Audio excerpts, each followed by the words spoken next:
And then you have the beaches, which are very different from tropical beaches. Here it's not warm all year round.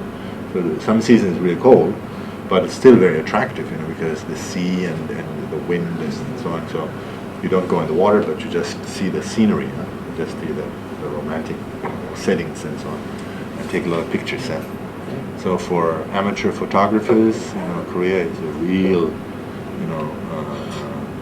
jewel. You can find so many different places. The Korean mountains is very interesting because around every corner you have a different angle. You have a lot of these rocky mountains, with the little pine trees coming out and so on. Very, like oriental paintings around every corner. So very attractive. Hot springs, a lot of hot springs. The Chinese New Year period in February, a lot of Malaysians travel. You did travel to South Korea, so during the Chinese New Year season, what would you expect? It's very cold. Number one, it'll be cold. I can't guarantee snow in the city, but if you go out the countryside, there's definitely snow, a lot of snow. A lot of winter sports, there's some very close to Seoul, just 1 hour drive or a half-hour drive from Seoul. There's some ski resorts, but if you go a little further, like 2 hours or 2.5 hours, you have very large, like Yongpyeong or Alpensia or a lot of these ski resorts where you can have skiing and skating and sledding and cross country and all kind of winter sports. In Seoul, of course, like always, you have the urban culture with all the things you can see in Seoul, with the museums, shoppings, open. Everything's open. Only the companies are closed. So, but the shopping area is all open.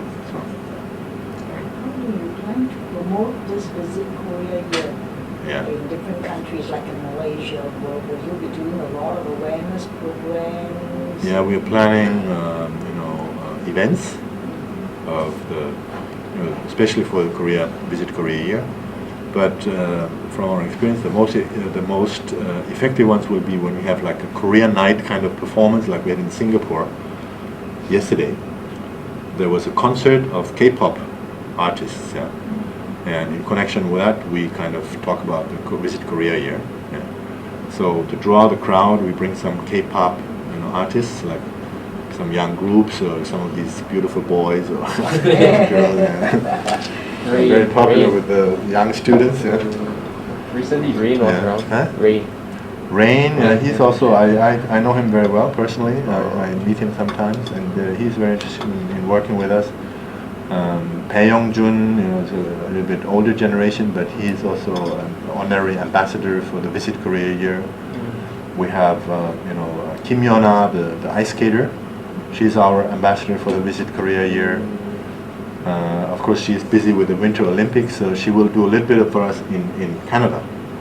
During the Winter Olympics, she will do a little event with us there for the Visit Korea year. And other, people from the sports area, or, especially K-pop or actors and so on. Chi Jin-hee, who played in the, what's it called, Jewel in the Palace. Jewel in the Palace, the young man. He's our honorary ambassador. He will come with me to Japan in a few days, the 20th, 21st, 22nd, like that. Yeah. So we're doing basically events, connect with K-pop and popular culture and Korean dramas, and so use that as a kind of a draw, and then talk about the programs for the Visit Korea. And we're going to get to see those. I'm certainly, it depends on our You have to say local no. organization. If our local organization puts together some real nice proposal, why not? Maybe Malaysians really love the East. Oh yeah, sure, sure. For us, of course, we can't be everywhere at the same time, but of course, if there's a really attractive, kind of combination there, and people come in there, there's a possibility we can draw a big crowd, then we go, sure. So it depends very much on our local staff here and what ideas they put together, and how they work together with you and with other organizations and so on, and then we can do something really interesting. Talking about technology, I think is so true. I wouldn't be surprised if Korea is even more advanced than some Western countries in terms of being connected. I think almost at least 98% of the whole country is connected. Like the broadband, like here we're talking about 20% there. Everybody have access to broadband. Even the bus stand is connected. You take on the bus, you don't use ticket anymore. It's computerized. Exactly. Even in the subway, you can watch the DMB television in the subway on your phone. Long ago. Like in the car as you drive, you shouldn't do it, but as you drive, you can watch, DMB television and play with the internet while you're driving, Of course, the driver shouldn't do that. But, it's just amazing, how fast these things develop. And, Korea is really good at putting things together. Most of these technologies are kind of a combination of different elements, Like, for example, the folding screen or something like that. You have 25 different technologies that need to be put together to make that. So, and Koreans are very good at mixing these things together. So it's like a different version of bibimbap. Bibimbap, you have different tastes, or jjigae, which is a Korean kind of a stew kind of recipe, where you put kimchi and meat and seafood and the different vegetables all together, and it tastes very good.